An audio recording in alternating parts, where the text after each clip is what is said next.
Hi friends, ancient Indian history from Guptas to ಟೊಲ್ಲಾಟ್ 6. ಪ್ರಾಚೀನ ಭಾರತದ ಇತಿಹಾಸ ಗುಪ್ತರಿಂದ ಪ್ರಾರಂಭವಾಗಿ 1206ರವರೆಗೆ ಇರುವಂತಹ ವಿಷಯವಾಗಿರುತ್ತೆ. Program BA subject history semester second, session numbers 64, topic administration under Cholas. ನಮಗೆ ಇಲ್ಲಿ ಪ್ರಮುಖವಾಗಿ ಚೋಳರ ಕಾಲದ ಆಡಳಿತ ಎನ್ನುವಂಥದ್ದನ್ನು ತುಂಬ ಸಂಕ್ಷಿಪ್ತವಾಗಿ ನಾವು ಅಭ್ಯಾಸವನ್ನು ಮಾಡಬೇಕಾಗುತ್ತೆ. ವಿಶೇಷವಾಗಿ ಚೋಳರು ದಕ್ಷಿಣ ಭಾರತದಲ್ಲಿ ಒಂದು ಅದ್ಭುತವಾಗಿರ್ತಕ್ಕಂಥ ಸಾಮ್ರಾಜ್ಯವನ್ನು ಕಟ್ಟಿರ್ತಕ್ಕಂಥ ರಾಜರು. ಇವರು ದಕ್ಷಿಣ ಭಾರತದಲ್ಲಿ ಸಾಮ್ರಾಜ್ಯವನ್ನು ಕಟ್ಟಿ ದೇಶ ವಿದೇಶಗಳಲ್ಲಿ ಭಾರತದ ಕೀರ್ತಿಯ ಪತಾಕೆಯನ್ನು ಏರಿಸಿರುವಂಥವರು. ಇವರ ಒಂದು ಆಡಳಿತದ ಕ್ರಮ ಹೇಗಿತ್ತು ಎನ್ನುವಂಥದ್ದನ್ನು ನೋಡೋದಾದರೆ, ದ ಸೆಂಟ್ರಲ್ ಗವರ್ನಮೆಂಟ್, ಇಲ್ಲಿ ಕೇಂದ್ರ ಸರ್ಕಾರ, the king was the supreme head of the state. ಇಲ್ಲಿ ರಾಜ ಎನ್ನುವಂಥವನು ಎಲ್ಲ ಅಧಿಕಾರದ ಮುಖ್ಯಸ್ಥನಾಗಿರ್ತಾನೆ ಮತ್ತು ಇಡೀ ಸಾಮ್ರಾಜ್ಯದ ಅಧಿಪತಿಯಾಗಿರ್ತಾನೆ. His chief duty was to maintain law and order in the country. ವಿಶೇಷವಾಗಿ ಈತನ ಒಂದು ಸಾಮ್ರಾಜ್ಯದಲ್ಲಿ ಕಾನೂನು ಮತ್ತು ಸುವ್ಯವಸ್ಥೆಯನ್ನು ಕಾಪಾಡುವಂತಹ, ಅಂತಿಮವಾಗಿರ್ತಕ್ಕಂಥ ನಿರ್ದೇಶನ ಕೊಡುವಂಥ ಜವಾಬ್ದಾರಿ ಮತ್ತು ಅದರ ಪಾಲಕ ರಾಜನಾಗಿರ್ತಾನೆ. The Chola kings used to assume high sounding titles to assert their sovereign position in the state. ಅಂತಿಮವಾಗಿರ್ತಕ್ಕಂಥ ಪರಮಾಧಿಕಾರವನ್ನು ಹೊಂದಿರತಕ್ಕಂಥ ರಾಜರು ಚೋಳರ ಕಾಲದಲ್ಲಿ ನಮಗೆ ಕಂಡು ಬರ್ತಾರೆ. Tanjore, Gangaikonda Cholapuram, Mudikondam and Kanchi remained the different capital of the Chola rulers at various times. ಇಲ್ಲಿ ನಮಗೆ ರಾಜನಿಗೆ ಅನೇಕ ರೀತಿಯಾಗಿರ್ತಕ್ಕಂಥ ಬಿರುದುಗಳನ್ನು ನೋಡ್ತೀವಿ. ಇಲ್ಲಿ ಗಂಗೈಕೊಂಡ ಚೋಳಪುರಂ, ಗಂಗೈಕೊಂಡ ಚೋಳ ಎನ್ನುವಂಥ 1ನೇ ರಾಜೇಂದ್ರ ಚೋಳನಿಗಿತ್ತು. ಮುದಿಕೊಂಡಂ, ಕಂಚಿ, ಹೀಗೆ ಅನೇಕ ರೀತಿಯಾಗಿರ್ತಕ್ಕಂಥ ಬಿರುದುಗಳನ್ನು ಮಾಡಿಕೊಂಡಿದ್ರು. ಮತ್ತು ಅದರ ಜೊತೆಗೆ ಇಲ್ಲಿ ಗಂಗೈಕೊಂಡ ಚೋಳಪುರಂ ಎನ್ನುವಂಥದ್ದು ಮತ್ತು ಮುದಿಗೊಂಡಂ ಎನ್ನುವಂಥದ್ದು, ಕಂಚಿ ಎನ್ನುವಂಥದ್ದು, ಇವೆಲ್ಲ ಚೋಳರ ಆಡಳಿತದ ಕಾಲಘಟ್ಟದಲ್ಲಿ ಬೇರೆ ಬೇರೆ ರಾಜಧಾನಿಗಳನ್ನು ಆಗಿದ್ವು ಎನ್ನುವಂಥದ್ದು ನಮಗೆ ಗೊತ್ತಿರಬೇಕು. ಚೋಳರ ಕಾಲದಲ್ಲಿ the Chola empire was the extensive and prosperous and rulers enjoyed high powers and Prestige ಅಂತ ನಾವು ಕರಿತೀವಿ. ಇಲ್ಲಿ ವಿಶೇಷವಾಗಿ ಚೋಳರ ಸಾಮ್ರಾಜ್ಯದಲ್ಲಿ ಒಂದು ಬೃಹತ್ ಭಾರತದ ಕಲ್ಪನೆಗೆ ಅಡಿಪಾಯವನ್ನು ಕೊಟ್ಟಿರ್ತಕ್ಕಂಥವರು. ಅದರ ಜೊತೆಗೆ ಬಹುದೊಡ್ಡ ಮಟ್ಟದ ಆಡಳಿತದ ವಿಸ್ತರಣೆಯ ನೀತಿಗೆ ಇವರು ಪ್ರಾರಂಭವನ್ನು ಮಾಡಿರ್ತಕ್ಕಂಥ ವ್ಯಕ್ತಿ ಮತ್ತು ತುಂಬ ಡಿಗ್ನಿಫೈ ಆಗಿ ರಾಜ್ಯಭಾರವನ್ನು ಮಾಡಿರ್ತಕ್ಕಂಥವ್ರು. The images of the kings and their views were also maintained in the various temples which indicated that they believed in the divine origin of the kingship. ನಮಗೆ ವಿಶೇಷವಾಗಿ ಚೋಳರ ರಾಜರ ಒಂದು ಮನಸ್ಥಿತಿಯನ್ನು ನೋಡಿದಾಗ, ಅವರ ವ್ಯಕ್ತಿತ್ವವನ್ನು ನೋಡಿದಾಗ ನಮಗಿಲ್ಲಿ ಏನು ಗೊತ್ತಾಗ್ತಾ ಹೋಗುತ್ತೆ ಅಂತಂದರೆ, ಇವರು ದ ಡಿವೈನ್ ಥಿಯರಿ ಅಂತ ಕರೀತಾರಲ್ಲ, ಇಲ್ಲಿ ದೇವರ ಅಸ್ತಿತ್ವದ ಬಗ್ಗೆ ಮತ್ತು ಅನೇಕ ವಿಶಾಲವಾಗಿರ್ತಕ್ಕಂತಹ ದೇವಾಲಯಗಳನ್ನು ಕಟ್ಟಿದರು. ದಕ್ಷಿಣ ಭಾರತದಲ್ಲಿ ದೊಡ್ಡ ದೊಡ್ಡ ದೇವಾಲಯಗಳನ್ನು ಕಟ್ಟಿರುವಂತಹ ವ್ಯವಸ್ಥೆಯನ್ನು ನೋಡಿದಾಗ ಇವರಿಗೆ ಒಂದು ದೈವದ ಕಲ್ಪನೆ ಬಗ್ಗೆ ಎಷ್ಟು ನಂಬಿಕೆ ಇತ್ತು ಎನ್ನುವಂಥದ್ದು ಗೊತ್ತಾಗುತ್ತೆ. ಅದರ ಜೊತೆಗೆ ರಾಜ ಎನ್ನುವಂಥವನು ದೈವಾಂಶ ಸಂಭೂತ ಎನ್ನುವಷ್ಟರ ಮಟ್ಟಿಗೆ ಅಪರಿಮಿತವಾಗಿರ್ತಕ್ಕಂಥ ಅಧಿಕಾರವನ್ನು ಹೊಂದಬೇಕು ಎನ್ನುವಂಥ ಕಲ್ಪನೆಯನ್ನು ಮೂಡಿಸಿಕೊಂಡಿದ್ದರು. ದೆನ್ ಅದರ ಜೊತೆಗೆ yet the Chola rulers were not despotic rulers. They accepted the welfare of their subjects as their primary duty. ನಮಗೆ ಪ್ರಮುಖವಾಗಿ ಅವರು ಎಷ್ಟೇ ಅಪರಿಮಿತ ಅಧಿಕಾರವನ್ನು ಹೊಂದಿದ್ರೂ ಅಂತಿಮವಾಗಿ ಇಲ್ಲಿ ಜನರ ಒಂದು ಕಲ್ಯಾಣ ಕಾರ್ಯಕ್ರಮವನ್ನು ಮಾಡಲಿಕ್ಕೆ ಬಹುದೊಡ್ಡ ಮಟ್ಟದ ಕಾಣಿಕೆಯನ್ನು ಅವರು ಕೊಟ್ಟಿದ್ರು ಅಂತ ನಾವು ಹೇಳ್ತಾ ಹೋಗ್ಬೋದು. The king had the right to appoint a ಯುವರಾಜ ಆ್ಯಂಡ್ ಫ್ಯೂಚರ್ ಸಕ್ಸಸ್ಸರ್ ಅಂತ ಕರಿತೀವಿ. ರಾಜ ತನ್ನ ನಂತರದಲ್ಲಿ ತನ್ನ ಹಿರಿಯ ಮಗನನ್ನು ಉತ್ತರಾಧಿಕಾರಿಯನ್ನು ಮಾಡ್ತಾನೆ. ಅದು ಅವನ ಅರ್ಹತೆ ಮತ್ತು ಆತನ ಯೋಗ್ಯತೆಯ ಆಧಾರದ ಮೇಲೆ.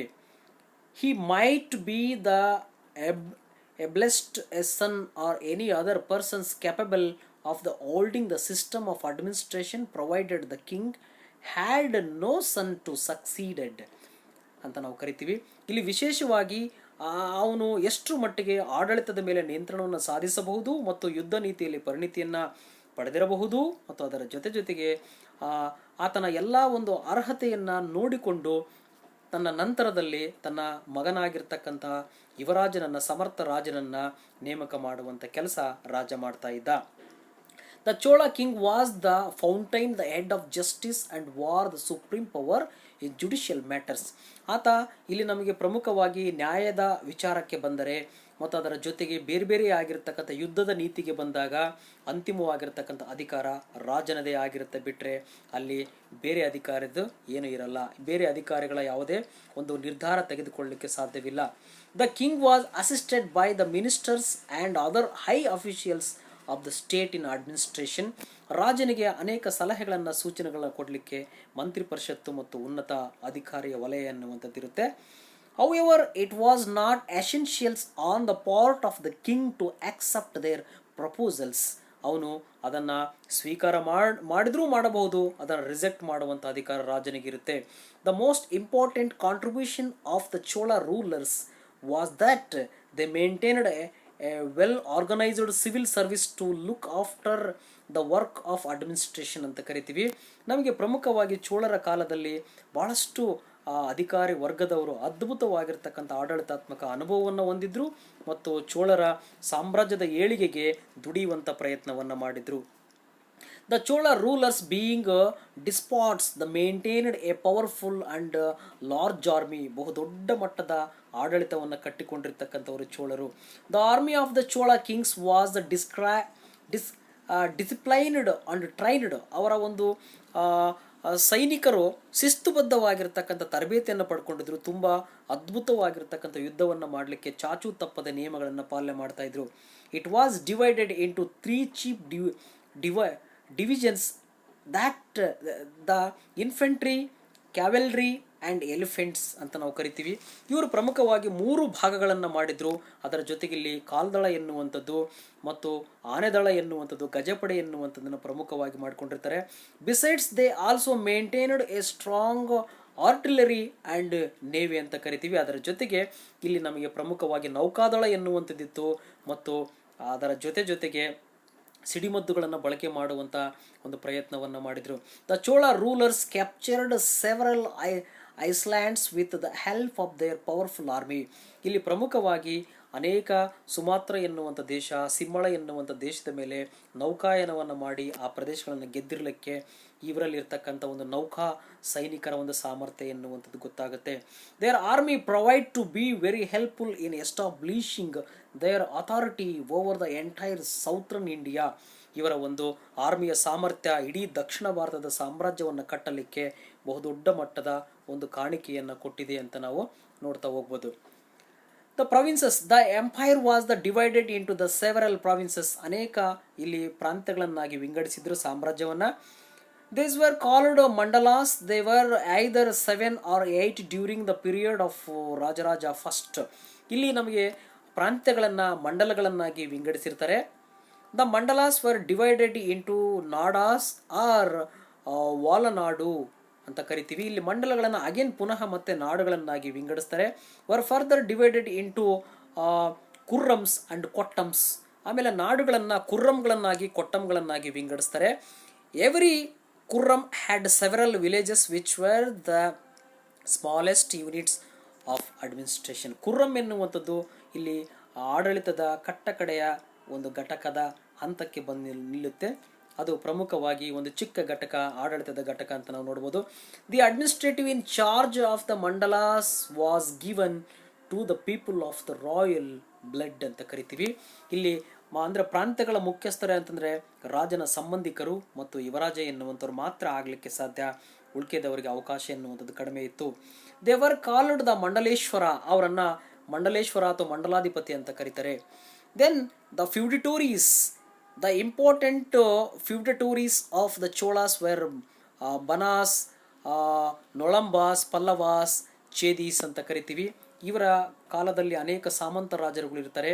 ಅಲ್ಲಿ ಬಾಣಾಸು, ನೊಳಂಬಾಡ್ಸು ಮತ್ತು ಪಲ್ಲವಾಸು, ಚೇದೀಸ್ಗಳು ಅಂತ ಇರ್ತಾರೆ. ಇವರೆಲ್ಲ ಅವರ ಕೈ ಕೆಳಗಡೆ ಸಾಮಂತರಾಗಿ ಸೇವೆಯನ್ನು ಸಲ್ಲಿಸ್ತಾರೆ. They were the rulers defeated by the imperialistic Cholas. ಇವರು ಬೃಹತ್ ಸಾಮ್ರಾಜ್ಯವನ್ನು ಕಟ್ಟಲಿಕ್ಕೆ ಒಂದು ಪ್ರಯತ್ನವನ್ನು ಪಟ್ಟರು. They also formed the provinces of the Chola empire, but they were not directly ruled by the Chola kings ಅಂತ ಕರಿತೀವಿ. ಇವರು ಒಂದು ಬಹುದೊಡ್ಡ ಮಟ್ಟದಲ್ಲಿ ಎಕ್ಸ್ಟೆಂಡ್ ಆಫ್ ಕಿಂಗ್ಶಿಪ್ಪನ್ನು, ಎಕ್ಸ್ಟೆಂಡ್ ಆಫ್ ಎಂಪೈರನ್ನು ಮಾಡಿರ್ತಕ್ಕಂಥವ್ರು. They had been considered as the vassal kings who paid tribute and the rendered service to the ಸುಜರೈನ್ in times of need ಅಂತ ಕರಿತೀವಿ. ವಿಶೇಷವಾಗಿ ಬಹುದೊಡ್ಡ ಮಟ್ಟದಲ್ಲಿ ಇವರು ಸಾಮ್ರಾಜ್ಯವನ್ನು ನಿರ್ಮಾಣ ಮಾಡಿದ್ರು ಮತ್ತು ಸಾಮಂತ ದೊರೆಗಳಿಂದ ಕಾಣಿಕೆಯನ್ನು ಪಡ್ಕೊಳ್ತಿದ್ರು. Towards the end of the Chola rule they become the more powerful than the Chola kings and asserted independence ಅಂತ ನಾವು ಕರಿತೀವಿ. ವಿಶೇಷವಾಗಿ ಚೋಳರು ಬೇರೆ ರೀತಿಯಾಗಿರ್ತಕ್ಕಂಥ ಒಂದು ರಾಜ್ಯಭಾರವನ್ನು, ಆಡಳಿತವನ್ನು ಮಾಡಿದ್ರು ಅಂತ ನಮಗೆ ನೋಡ್ತಾ ಹೋಗೋದು. ಹೀಗೆ ಚೋಳರ ಆಡಳಿತ ಒಂದು ಅದ್ಭುತವಾಗಿರ್ತಕ್ಕಂಥ ಆಡಳಿತವಾಗಿತ್ತು ಎನ್ನುವಂಥದ್ದು ನಮಗೆ ಬಹು ಮುಖ್ಯವಾಗಿರ್ತಕ್ಕಂಥ ವಿಷಯ. Thank you.